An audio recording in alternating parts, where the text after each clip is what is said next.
Welcome to the Banker Lamp. Please enjoy the video. In this video, I will explain how to play Plants vs. Zombies on Mac and compare the best methods.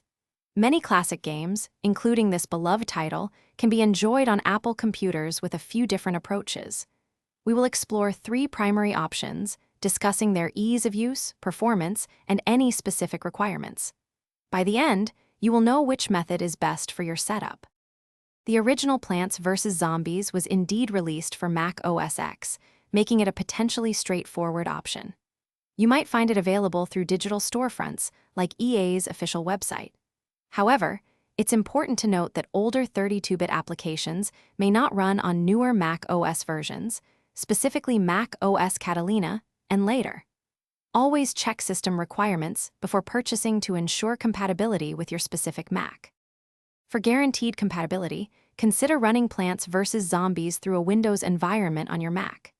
Boot Camp allows you to install Windows natively, providing excellent performance.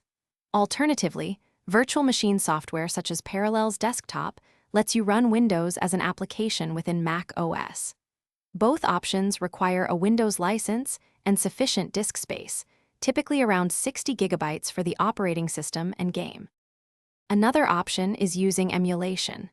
Android emulators, like BlueStacks, can run the mobile version of Plants vs. Zombies on your Mac.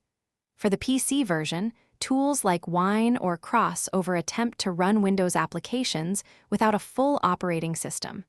Considering ease of setup and full game features, using a virtual machine or Boot Camp for the Windows version generally offers the most reliable and complete experience for playing Plants vs. Zombies on your Mac.